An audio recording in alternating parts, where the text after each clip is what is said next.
Hi, Hi, Christina. How are you? I'm good. How are you? Oh, good. Let's see. Let me see here. Do you have any questions about anything?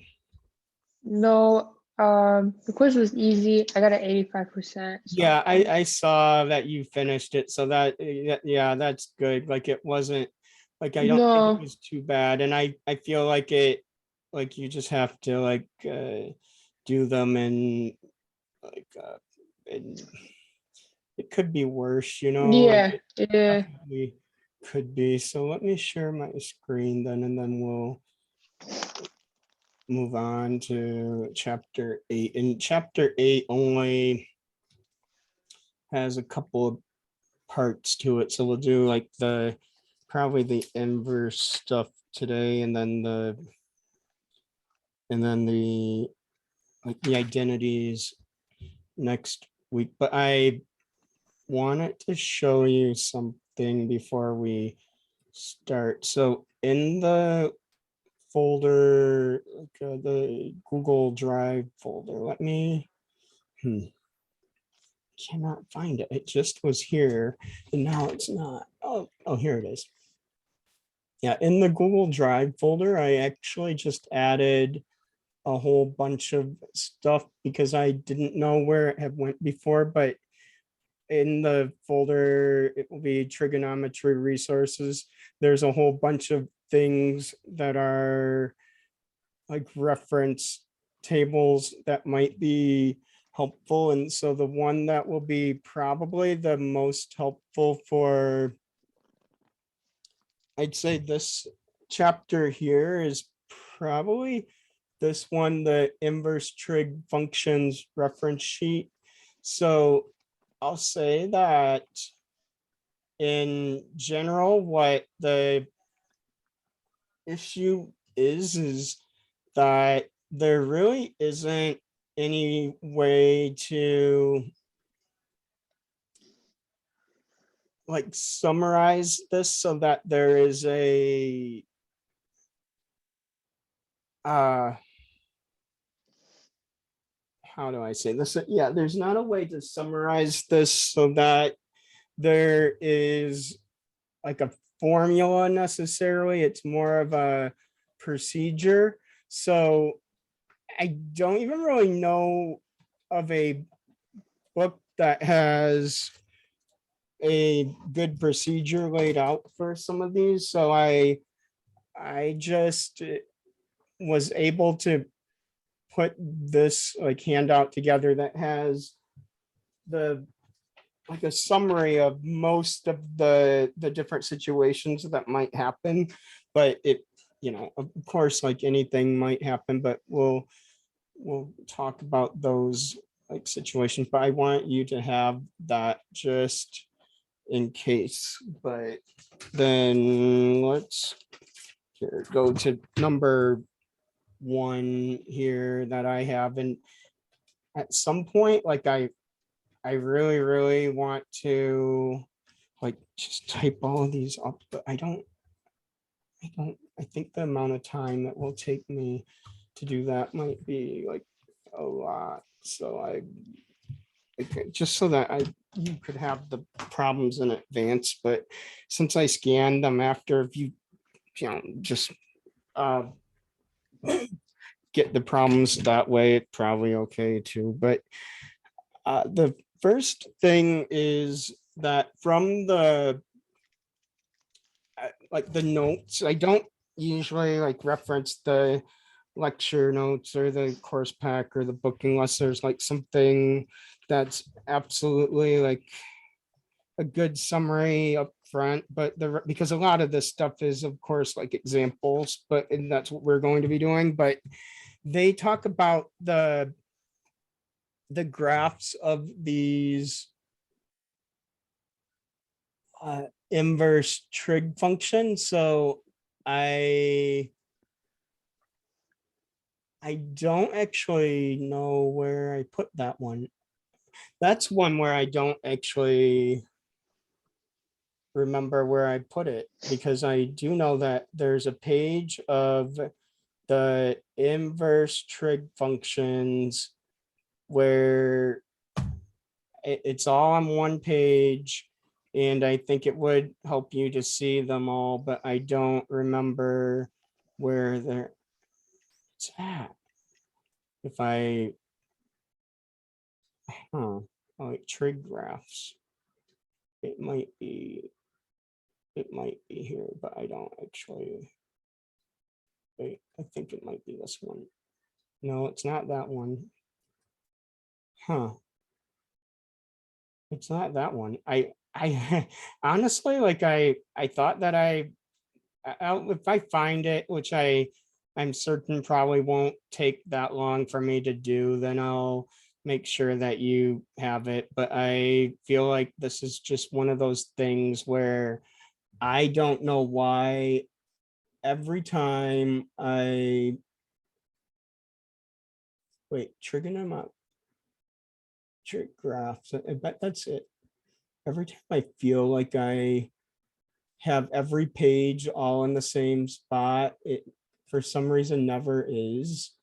And it just like it drives me up the wall that this is the way that it is, because it's called, I know what the file is called, and the issue is that the guy who actually wrote a lot of these like handouts, he retired, and so like they took them all off of the internet. But I I'm telling you, like, this is one of those things where I really, really wish that I would have just like, I could remember where on my paper no, this is not it, but this is sort of what I was thinking about. It was all of them listed on the same page, but apparently I can't find it anymore. So that's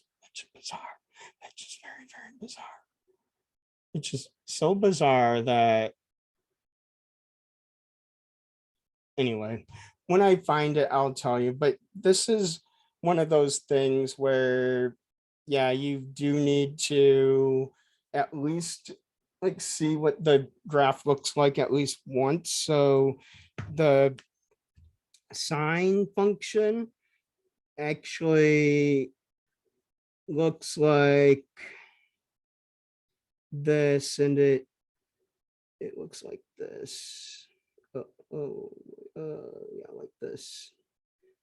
And so then the inverse sine function is this one right here. So that's what I want you to see. Those are the graphs of the function. So if I have it, wait a second, I think I actually have it now. Where did I put it? Because that one was actually, you know what? Now that I see it, this actually might help you too, because this is actually, I'm gonna print one more for you, because if I seem like I'm not intentionally disorganized. It's just I don't want to like, I never want to tell people more stuff than they really need to have to actually make it so that it's not like overwhelming or anything like that. So it's more of something like that. But if you look at what I'm going to give you right now, actually page one, I have a different, I should just put these all in one page at some point, but um this one right here, actually, I should have given you before, and it didn't even occur to me to do that when we were doing all the different transformations, or like the stretches or phase shifts or up or down, that this is sine of x and then 2 sine of x, a half sine of x, and right pi over 2, left pi over 4, right 2 pi, and so on. But what the other thing is that when I show you this in a second, the sine of x is actually this one right here. So just that one little portion that I was telling you about. So they took, they, like these diagrams right here actually use the same procedure as what was here, except that just separated out. So this part right here is actually the actual sign of inverse of X graph. And then this one down here is the inverse cosine of X graph. And then this one right here is the inverse tangent of X graph. So a few things sort of to notice is that like sometimes they'll write this as like sine inverse of X with the little -1, but it could be inverse sine of X or arc sine of X. Both of those mean the same thing. So I just want you to remember that those mean the same thing. So even in the homework and the notes, they'll like go back and forth between the inverse sine and the arc sine, and they mean the same thing. And then the inverse cosine, it's the same sort of shape, but point it in the other, like, yeah, point it in the other direction. So the same sort of shape, but notice it was like shifted up, but it is the same deal where cosine inverse of X is arc cosine of X. And then for the inverse tangent, then that one right here, it actually is y is inverse tangent of X or arc tangent of X. And this one is actually interesting because it's the only one with an asymptote at all. So that these are asymptotes. So they are the asymptotes of the y is equal to the pi over 2 and y is equal to -pi/2. So the arc tangent is the only one with asymptotes there.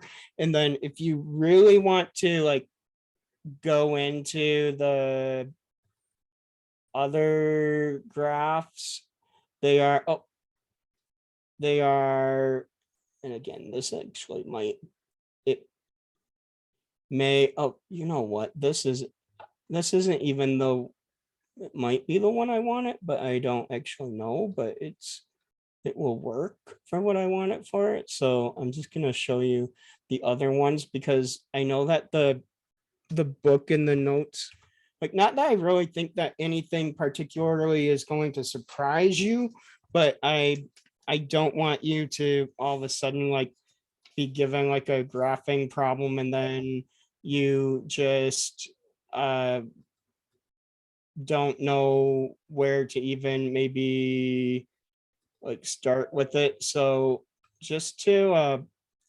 summarize then what is here, I do have a quick summary sheet, but so this would be the, right, this would be the arc cotangent. So cotangent inverse or the arc COT of X. And so that one also has asymptotes, just like the tangent did. So at the y is equal to 0 and y is equal to pi. And then but again, the main thing is just to always like remember what the general shape looks like. And then here is the shape of the arc secant. So y is the secant inverse of X or arc secant of X. And so this one has an asymptote right down the middle, but it has a distinct point right here, distinct point right here, and then an asymptote right, where is it? Like, well, actually, no, there's no asymptote there. I couldn't tell from the graph, but no, it's just that the asymptote is at the y is equal to, and if you look at the domain here is pi over 2, so that's the asymptote here. And then for the inverse cosecant of x, y is cosecant inverse of x, or arc CSC cosecant of x. Then you can see that the asymptote right here is right down the middle, but whenever it's like y equals 0, it is, of course, like a little bit harder to see on the graph, but I don't think that it's a, you know, anything out of the ordinary. So the main thing though, like besides like being able to visualize these and then see that the notation is the same, whether you use the arc notation or the inverse notation, is that if you're doing these algebraically, then you need to remember what the quadrants are for these inverse functions.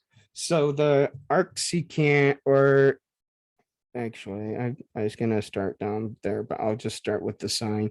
The arc sine or inverse sine of x then is in quadrants 1 and 4. So on that little cheat sheet sort of that I gave you, or that's in the Google Drive that I was talking about, that's what this is all about. But I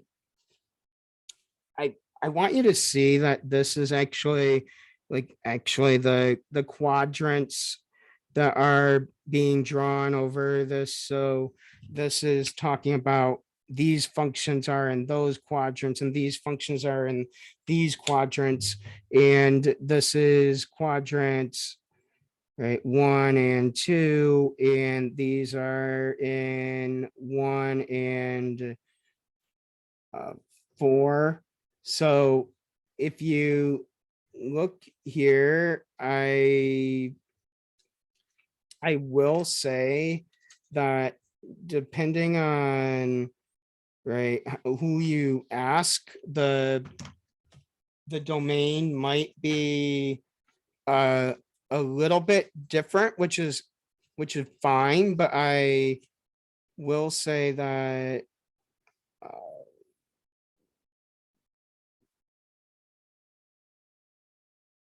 yeah, like I know what I have here, but some people, and I'll admit that the ones that are a little bit odd for lots of reasons for people are the arc secant and the arc cosecant, because those are the ones that aren't used as often.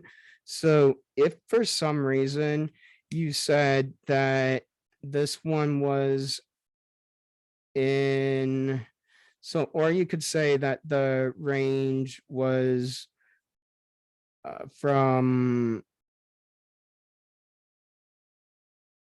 yeah, where is it?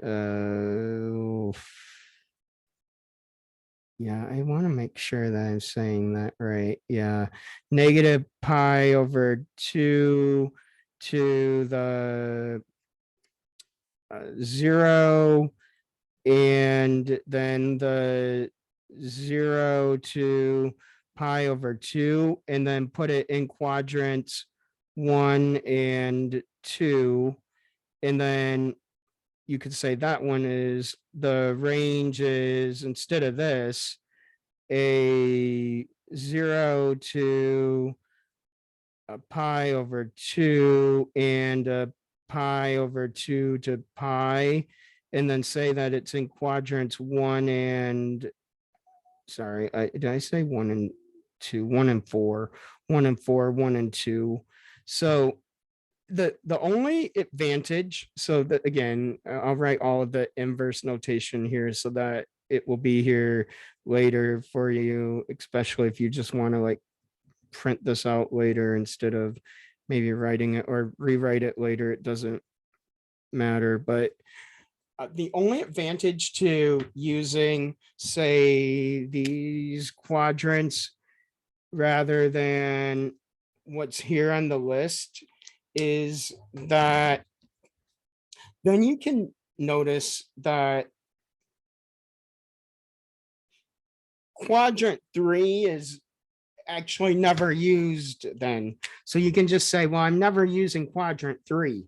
So that's part of the advantage of doing that. Then you can say it's in 1 and 2 or 1 and 4 and never use quadrant 3.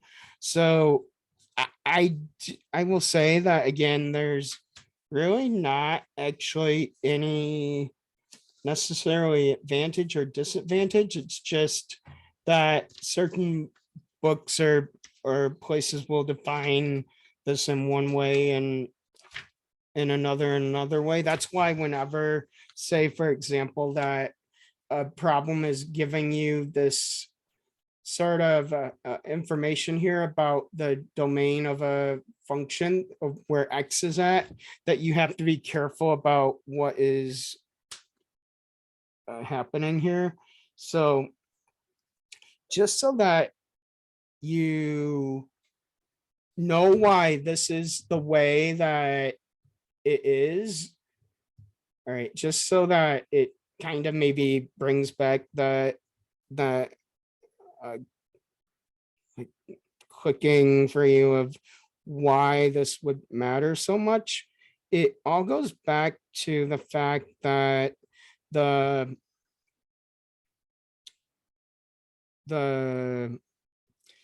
cosine and the secant and the cotangent are all positive in quadrant 1 and they're negative in quadrant 2.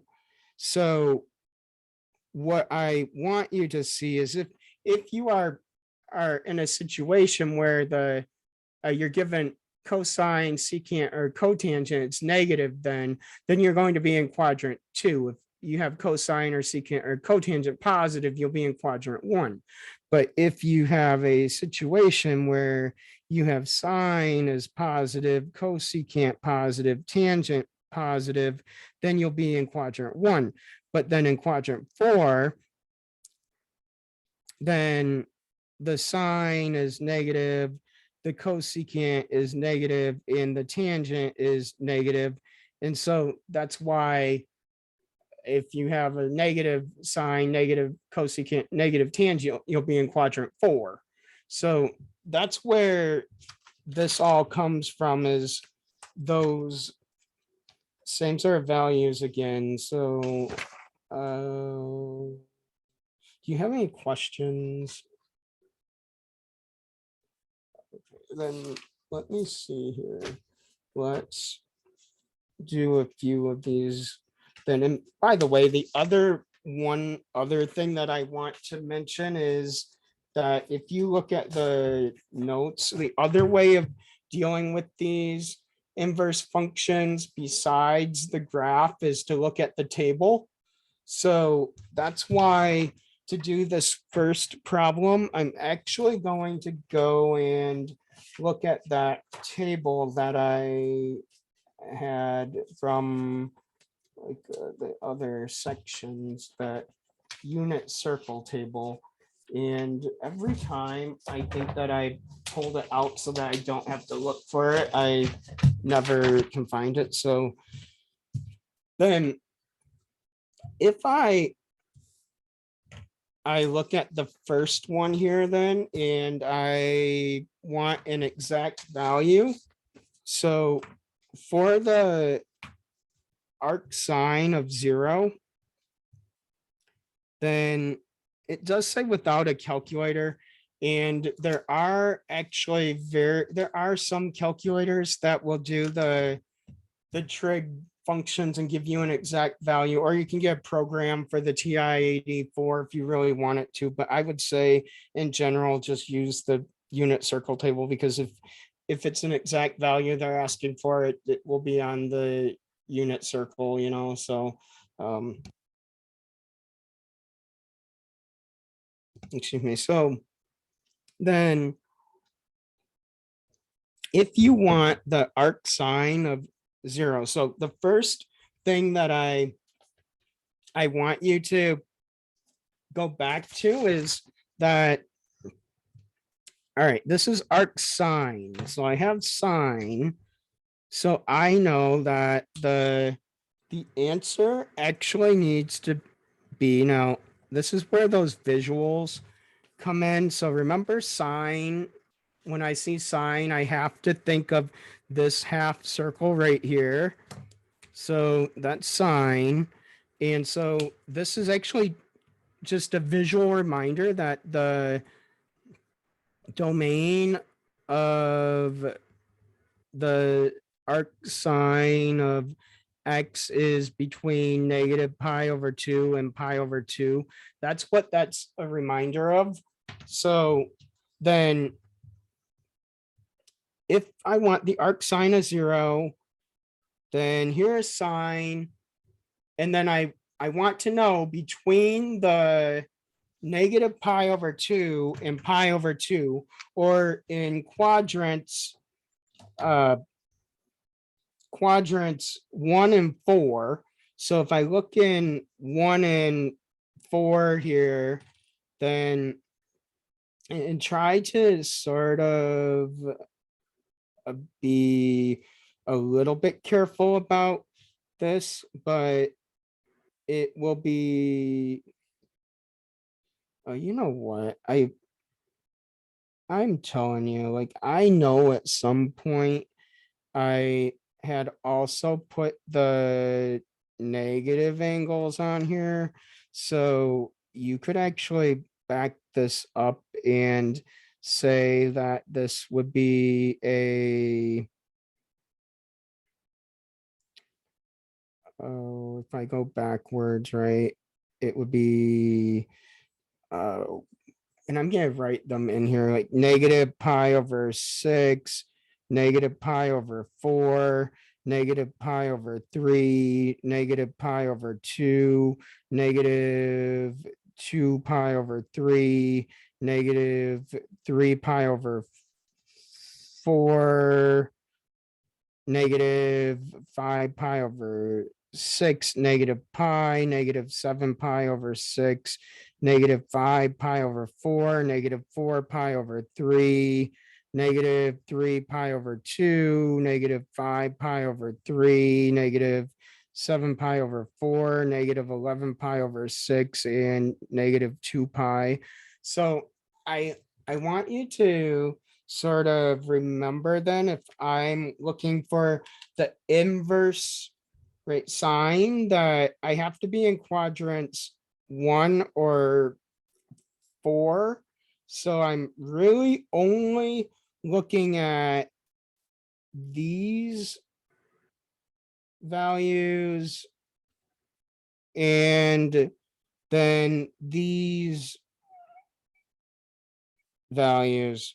So sorry, not even the -1, sorry, not even the -1. So don't even like think that, yeah, don't actually, yeah, actually the -1, yes, the -1, yes, but not the 0 down here. So these are the values for the, right, so I'm gonna put the orange up here and put that like the inverse function. So then if I look at where the, and I'm gonna just put all of them on here for now, but the cosine, the inverse cosine is actually in, where is it? Quadrants 1 and 2.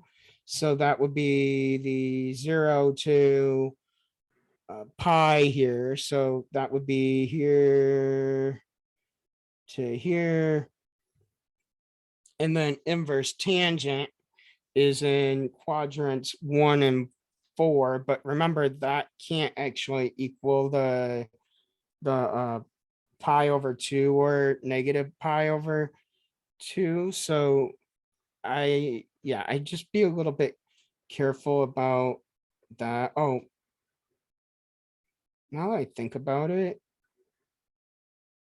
you can extend this one down to here.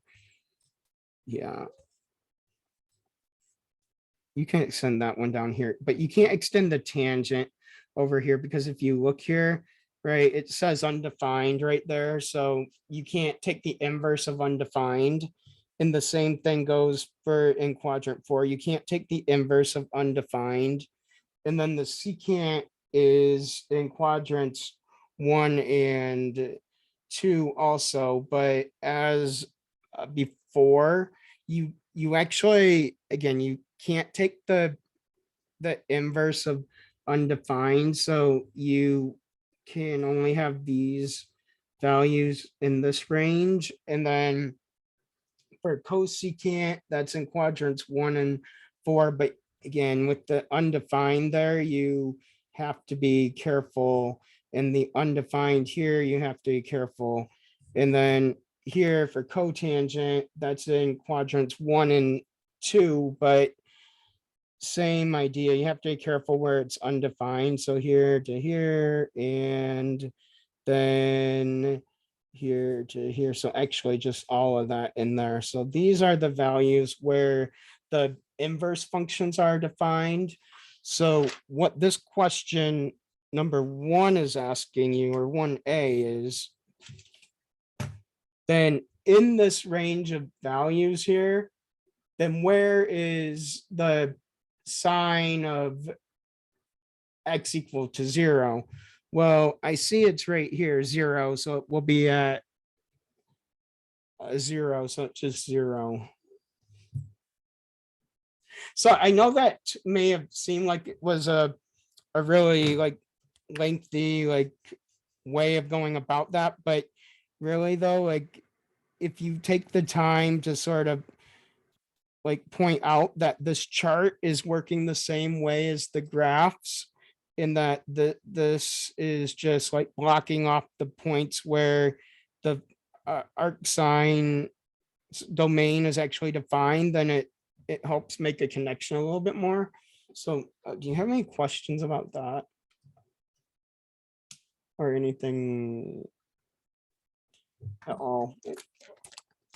And again, I I feel like this is the type of stuff where if you just have one page where all of your information is at, and that's what you really just need, then this is, it helps you more than you probably think. And so I might even, because of that, because these two diagrams are actually very helpful also, that I might actually just include those here also, because this would be the cosine, secant, cotangent, and then this one would be the in 1 and 4, the sine, the cosecant, and the tangent. So those two diagrams will be the ones that will be used for all of these. All right, then arc cosine of negative square root of 3/2. So then if I look at that one, I know that if I see cosine, I'm in the quadrants 1 and 2, so like this. And then in that range of values here, I look and I see where is the cosine equal to negative square root of 3/2. And it's actually right here.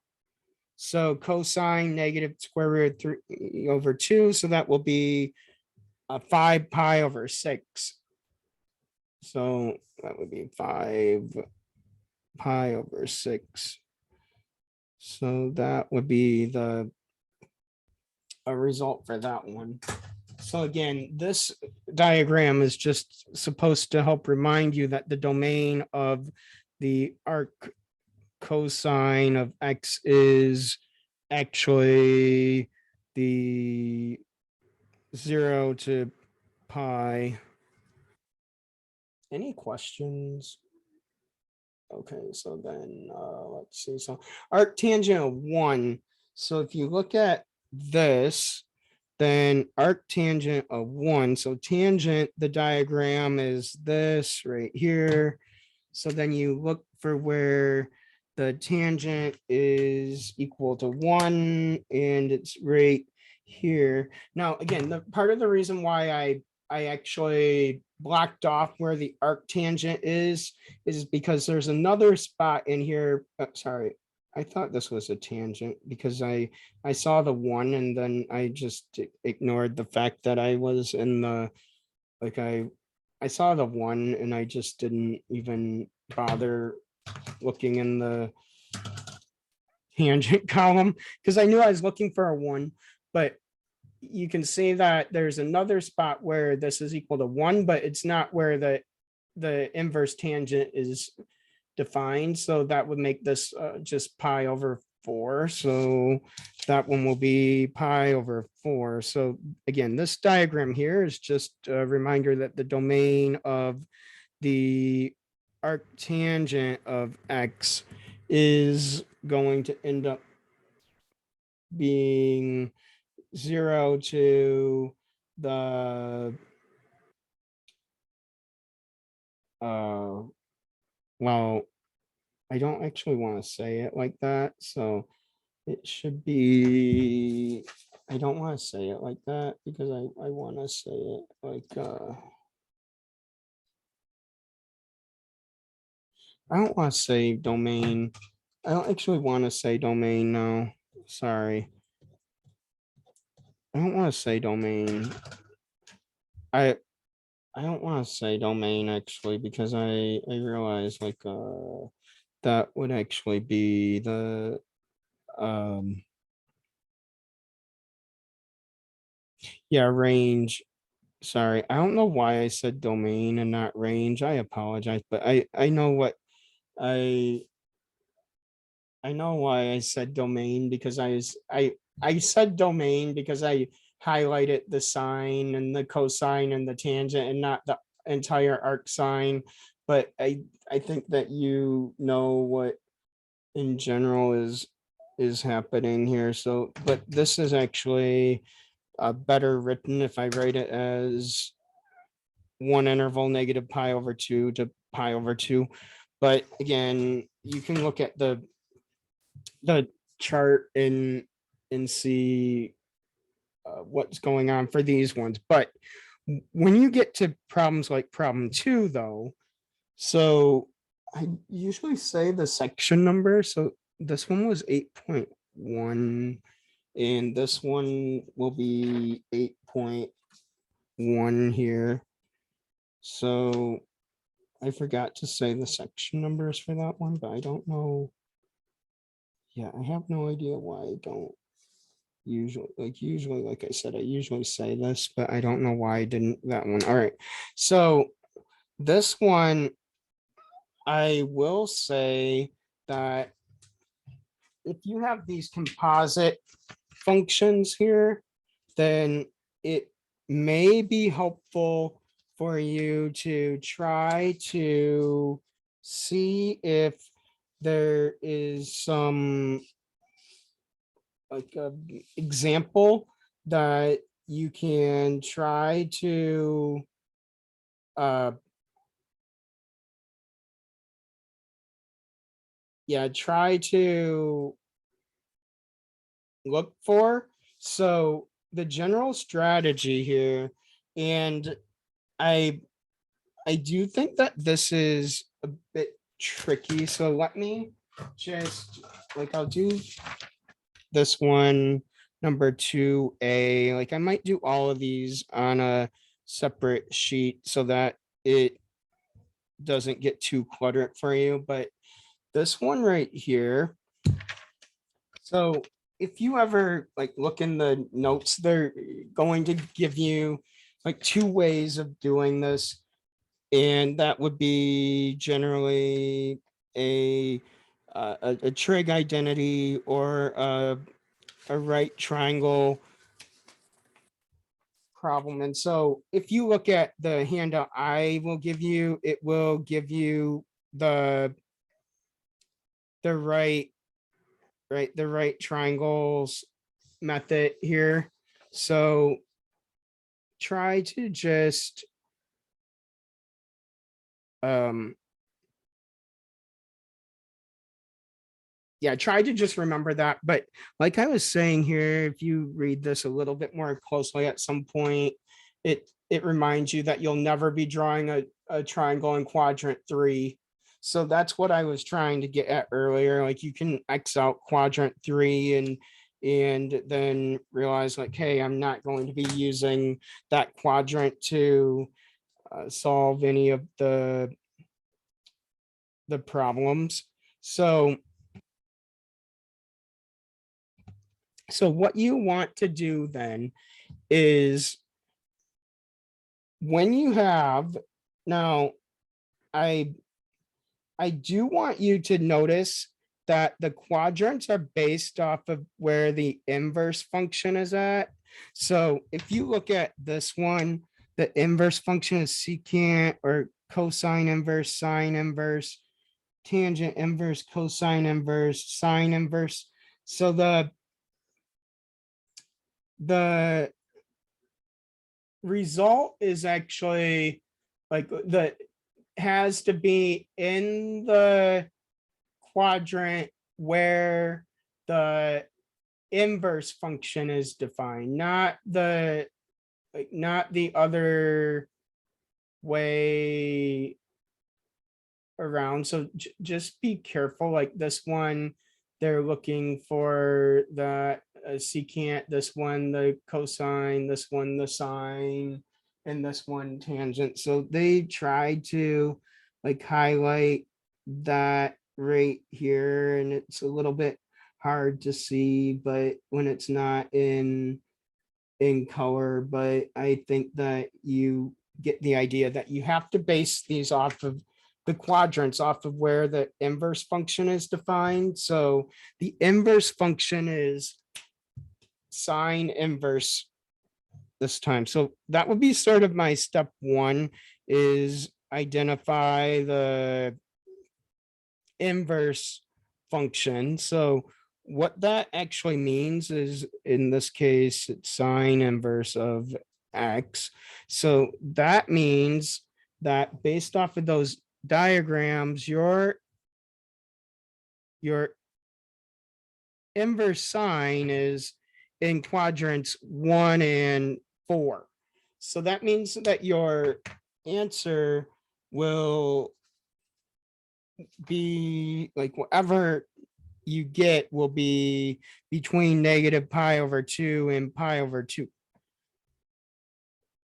So then step 2 in this case will be to then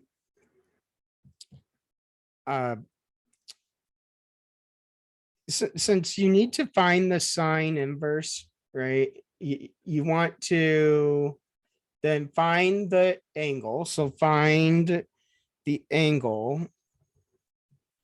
So in this case, sine inverse of square root of 2 over 2.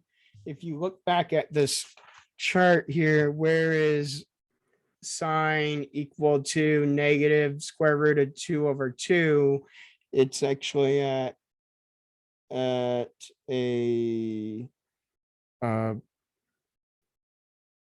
where was it? Actually, I thought it said negative, but it's not. I I didn't even write negative. I said negative, but I didn't write negative. So I don't know what I was thinking, but sine inverse of square root of 2 over 2. So square root of 2 over 2 is right here. So that would make it pi over 4. So then the angle is pi over 4. And then step 3. Now, okay, so I want to like caution you that you have to like find the angle and make sure that it's between the negative pi over 2 and pi over 2. All right, so if that's why in the that's why in these examples right here, you see that they warned you like you have to actually go and like change the answer to the correct quadrant. So I would actually just make sure then at this point that you check to make sure that your answer is going to be in the correct quadrant. When you find the angle, you don't necessarily have to wait until the end. So find the angle and make sure it's in the correct quadrant. And so then pi over 4 is between negative pi over 2 and pi over 2. So in this case, you didn't have to actually make a change. So in this case, pi over 4 is already between the negative pi over 2 and pi over 2. So don't make any changes. And then step 3 will be to find, or right, since this was equal to pi over 4, I'm just going to substitute the angle in right here. So then evaluate the result. So then evaluate the tangent of pi over 4, and then tangent of pi over 4, tangent pi over 4 is 1. So this is 1 right here. So the answer is 1. So do you have any questions? I mean, again, like the only reason why it's not as simple as just like looking at the chart is because you might end up with an angle that's not in the right quadrant, and then it can cause you a little bit of an issue is all. So okay, then here, let's try another one then. 2b. So 2b is the sine of the cosine inverse of square root of 3 over 2. So just remember that if you want to do step 1, identify the inverse function. So that will be the cosine inverse of x. So that means you are in quadrants 1 and 2. So this right here is in quadrants 1 and 2. And so that means you are between a 0 and pi. So then step 2 will be to find the angle. So cosine inverse of square root of 3 over 2, that will give me, all right, so square root of 3 over 2, it's a pi over 6. So, or cosine pi over 6 is square root of 3 over 2. So square root of 3 over 2. And then step 3 would be to substitute that square, a square root of 3 over 2. I said cosine inverse of square root of 3 over 2 with pi over 6. And then I wrote the square root of 3 over 2 again, but it's pi over 6. So that gets substituted in right up here. So what you're going to do then is just evaluate the sine of the pi over 6. So sine of pi over 6, sine pi over 6, it's 1/2. So I again, I don't think that these ones are actually that difficult. You just have to be like a little bit careful about the quadrants, but this is all again if you want to do it by hand. But if you don't, then you can certainly use a calculator. But if it gives you a decimal, that's why.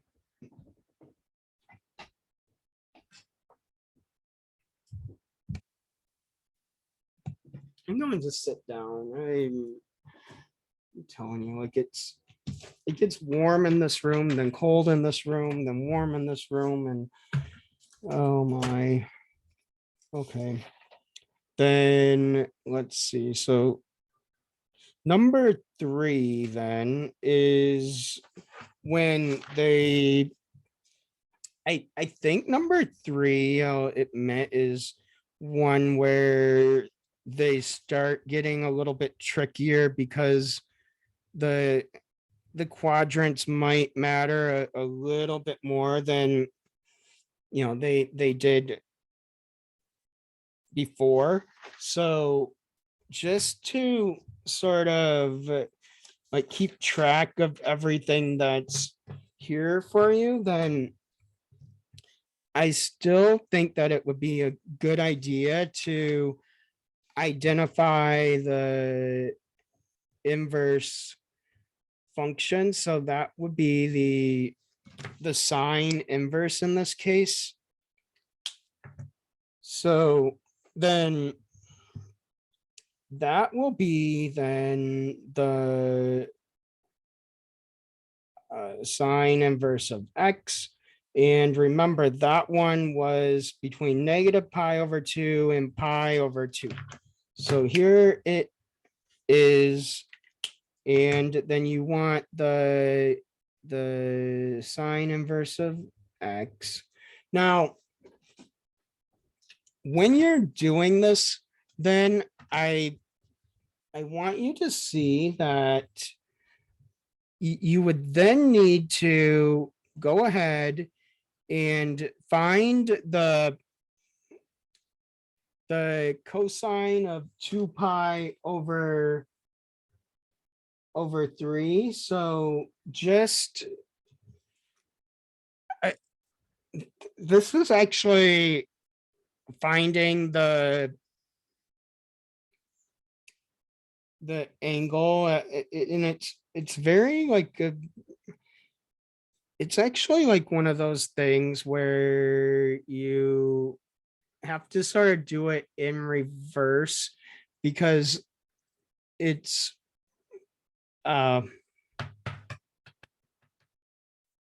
okay, so I want you to sort of remember that it's sine of, like, if you have y equals sine of x, then x is actually the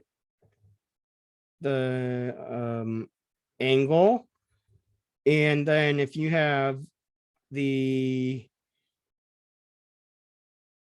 now this is where I feel like people get a little bit upset about the notation here, but just remember that it's actually like x equals inverse sine of y, even though we usually just rewrite the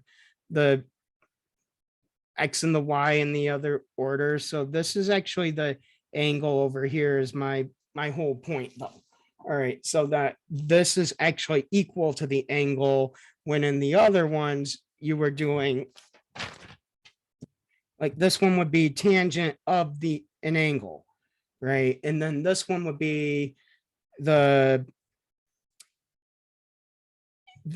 angle equals the sine inverse of that. So that's actually the bit of a difference right there, is that this one, because the sine inverse was on the outside, you're doing the sine inverse of something will give you the angle. Here you already actually know what is like a sort of like here here the angle actually was like missing and you had to find it. Here it's not missing, like in the beginning, and the result you get at the end will be the angle. So in short, like just pay attention to if the inverse function is like on the outside or the inside. So what you're going to do is find the cosine of 2 pi over 3. So cosine of 2 pi over 3 is actually, if you look here, -1/2. So -1/2. And then from here, now, again, just be very, very careful about what your result is. But if you go ahead and you substitute that in right up here, then what you have is in step 3, you're going to find the sine inverse of that -1/2. And remember, you already identified that you have to be in quadrants 1 or 4. So that means that when sine is a -1/2 in quadrants 1 or 4, you have -pi/6. So that would be -pi/6, and that would be your answer. So what I will say is that the reason why I think that people have some issue with this is, again, because if you don't identify that inverse function first, then it's very easy to just like go and like just accidentally pick the first -1/2 you see on the chart, and that would have been wrong because it would have been giving you -5 pi over 6 when it should have been down here. So just to make sure that you identify that in advance. But do you have any questions? As I said, as usual, like if you think of something, just ask and it's fine. I just want to make sure that you understand as much as possible here, because the summer semester, I think, just go by fast anyway. So number 4 then. So find the exact value of cosecant of cosine inverse of a -11/61. So again, identify the inverse function. So if you identify the inverse function, now, and by the way, this is one of those where it's taking you into the parts of this where there is a non-standard angle that's not going to be on the chart. So you have to be careful about that. This is considered a non-special angle.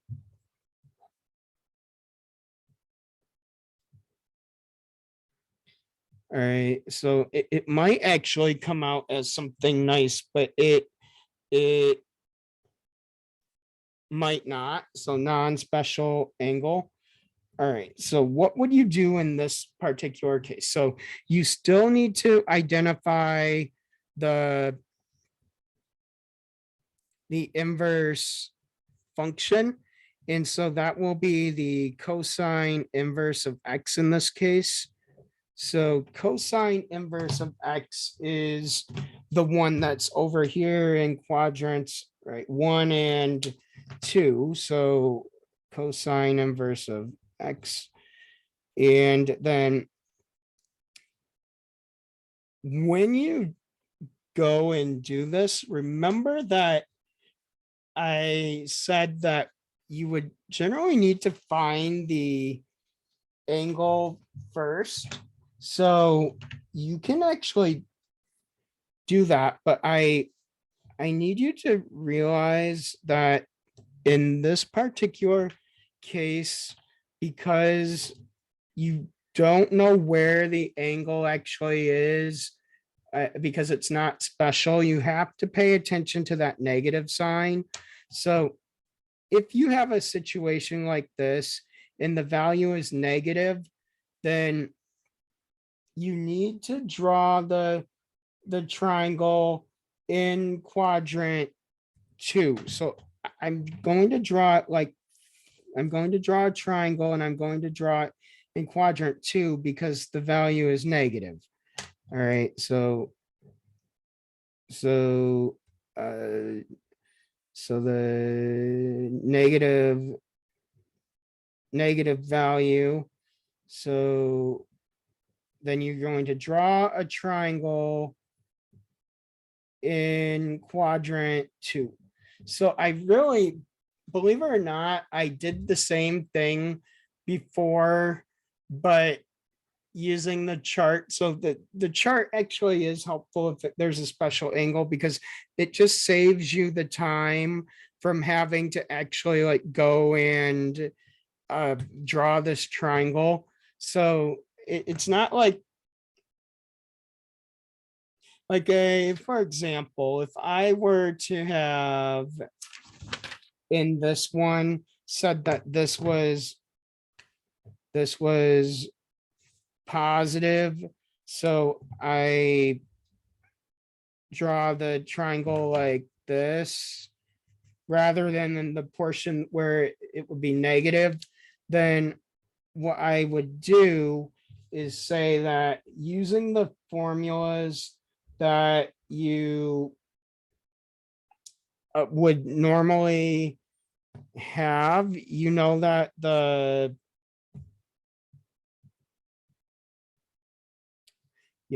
where is it? The do you remember how sine of x was the y over r last week? So then I would say, well, that would be the square root of 2 over the 2. So the r is always the radius, and then this is the y value, and then I would use the Pythagorean theorem. And so that would give me the 2 squared minus the square root of 2 squared is what is it like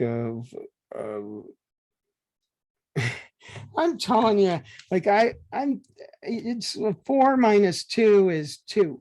So that is actually like the b squared, b squared, b squared. So b is the square root of 2. So then that would be square root of 2. And then if you remember, tangent is opposite over adjacent. So since these were both square root of 2, it's square root of 2 over square root of 2 of 1. So I really am doing the same thing. It's just, it's easier to do if you can just look at the values from the chart if it's a special angle.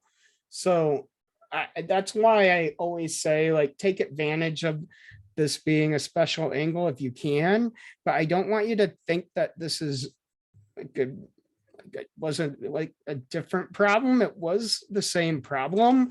It's just you didn't have to draw the triangle because it was like a special angle. So then what I know is that cosine of x is or theta, right?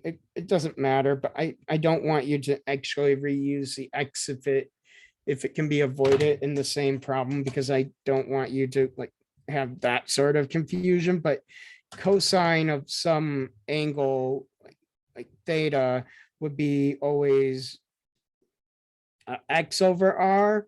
So that's negative 11 over 61. Then it would be the negative 11 is the x value.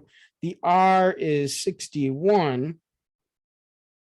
And then you can find this length using the Pythagorean theorem. So use the Pythagorean theorem.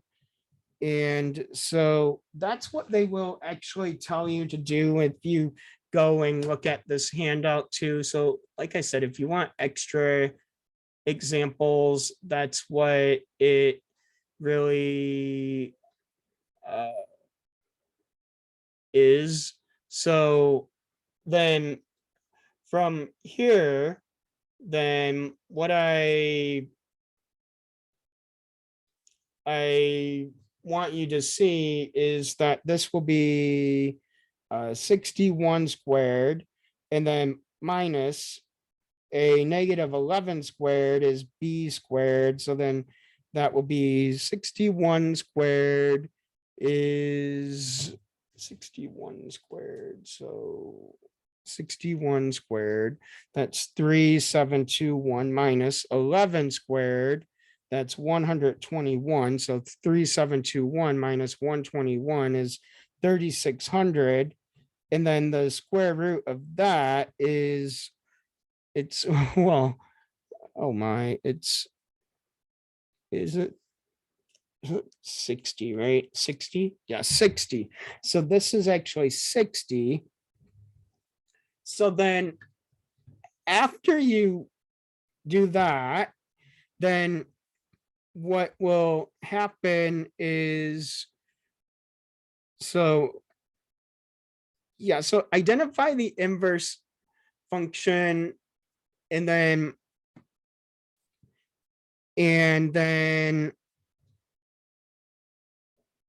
I would say, if you wanted to write down steps, like identify the quadrant based off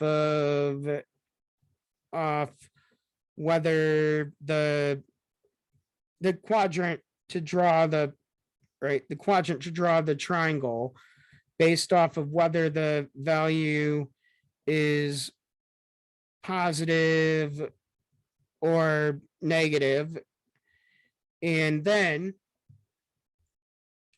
I would say the third thing then is to then use the use the what do you call them, the formulas to figure out to solve the triangle. So that would be sine of theta is the y over r, cosine of theta is x over r, tangent of theta is a y over x, cosecant theta r over y, secant of theta is r over x, cotangent of theta is x over y, etc. All right, so use those, and then the Pythagorean theorem to solve the triangle. And then from there, once you do that, then you're going to just go ahead and evaluate the function on the outside. So that would be identify the, or evaluate, sorry, I said evaluate and then I wrote down identify, but I think it is what it is at this point. But then evaluate the outside function. So that is going to be then the cosecant of this theta here. So when I say theta, I mean this right here. But then you know that in this particular case, right, cosecant of theta is actually r over y. So then if this is the x and that's the y and that's the r, then it is actually r over y, 61 over 60, and that's the final result. All right. So do you have any questions or anything else? Because otherwise I'll move on to another one. But like I said, this is actually like one of those things where it is interesting, to say the least. All right, so then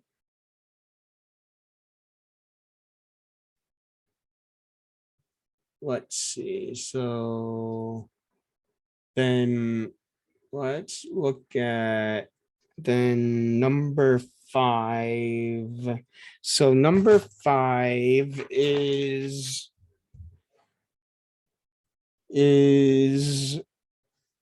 oh my, where is it? Yeah, right. Cosecant of cotangent inverse of t as an algebraic expression in t. So what I will say here, this is actually another one of these where I know that I think that I have something here. Where it is at? Because I know that this actually is one of those things where the reason why this is a real problem that is here is because it's something that comes up in calculus later on. So if you are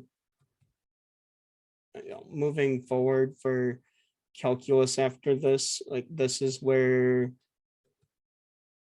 you might need this, but where is it? Because it's just one little like page where I just want to see if I can find it really quickly because it's in the, I have it in the document, but I don't know where it's at in the document is all. Because it called substitutions. Oh, well, when I find it, I'll let you know, but this is just a very bizarre sort of problem here. So what I would say is this, like, just be very careful, but you have to start by identifying the inverse function again. So step 1 is identify the inverse function. And then what I would do after that is, since it's cotangent, just remember it is over here in quadrants 1 and in 2. So cotangent inverse of x. Now, from here then, and this is all like one of those, again, like trig substitution type thing. So just be a little bit careful about what is happening here. But what I would do is then look at what is here. And by the way, remember that you don't actually know whether the t is positive or negative. So you have to draw both triangles. That's the unfortunate part about this one. So since you don't know if t is positive or negative, then you have to draw both triangles. So like I said, this is step 2. Always identify the triangles that you have to draw. But since you don't know which one to draw here, you need to just draw them both. And then what you're going to do is actually solve the triangle. So solve the triangle just like before, but because the cotangent of x or theta, I always want to use x, but you could actually say t if you want it, but theta would be cotangent of theta, x over y. And so that would actually be, in this case, t over 1. So you know that the x value is t and the y value is 1. So you have t, but this is where t is actually then less than 0. This is where t is greater than 0, and this is 1, and this is 1. So I am going to then use the Pythagorean theorem to find these missing sides. So just like before, so then use the Pythagorean theorem to find the missing sides. So when I said that these problems all involved using one of these 6 formulas and then the Pythagorean theorem, it's been like that for all of the problems here so far, then that's what will happen again. So this time you need the c squared or the hypotenuse. So a squared plus b squared is c squared, or it doesn't matter if you do 1 squared plus t squared is c squared, or if you do 1 squared plus negative t squared is c squared, you get the same result. So this is because it's a negative squared, it's the same. So since these are the same, since t squared is equal to negative t squared, so this will end up being a just the square root of 1 plus t squared is equal to c when you take the square root. So that means that that's what I can label this hypotenuse, square root of 1 plus t squared. And so from there, the last step would be to evaluate the outside function. And in that case, this would be the cosecant of theta, which is r over y. But r over y here, r is always the hypotenuse or the radius, the square root of 1 plus t squared, and then y is 1. So one over, if it's over here, it's 1 if it's over here. So it doesn't really matter, just 1. And so this final result would be square root of 1 plus t squared. So that's, again, like how I would go about doing these, but I will definitely put the handout that I have been sort of referencing here so that you can see different examples of when the triangle might be in quadrant 1, or when the triangle might be in quadrant 2, or when the quadrant might be in or quadrant 4, so that you can see what's going on. But otherwise, it really is, like I said, identify where the inverse function is, identify where to find the triangle, use one of these 6 formulas in the Pythagorean theorem, and then go in and deal with evaluating the outside function. So I want to make sure that you're clear on the fact that whenever we are doing, though, and this is why this one might actually seem like, once you get the hang of the procedure, a little bit easier than the first ones, is because if you look at these ones where you're drawing the triangle, and the problems where you're drawing the triangle, the inverse function is never we don't have the inverse function on the outside. That we only had the inverse function on the outside in the first group of problems. So this one, when you are trying to like draw the triangles like that, you don't have to deal with drawing the triangles in a situation where the inverse function would be on the outside like that, because if it's on the inside, then then this is what you do. But if it's on the outside, then they would have to tell you the angle on the inside. So that's why it's this way. So let's see. Since I know that is a lot to sort of maybe think about, I I was gonna stop there because of the fact that if you look at the practice quiz for this chapter, there's 11 questions, but question 11 is really, it says it is like something where you can do the problem and then upload your work, but you don't actually have to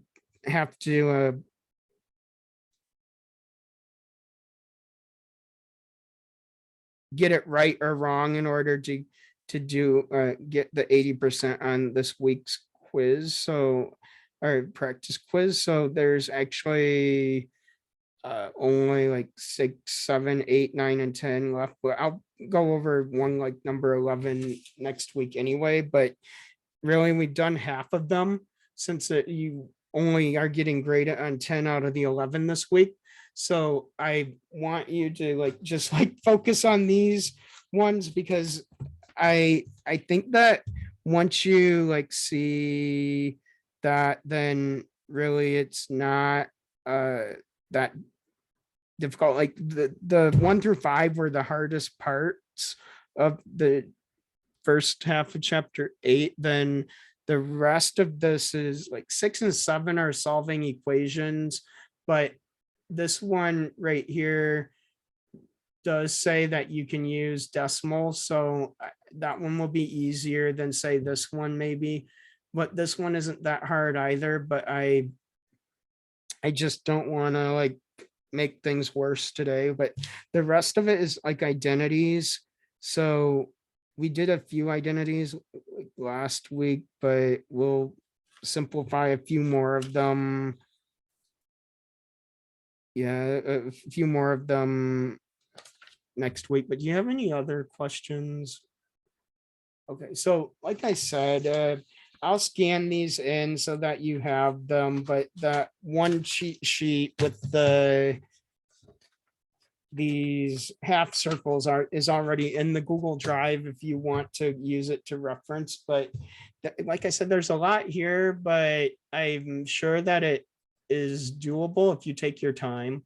So anyway, that is it. So I don't know why all of a sudden I have apps when I didn't used to have apps. So this is actually very like bizarre that all of a sudden I'm allowed to have apps here. So actually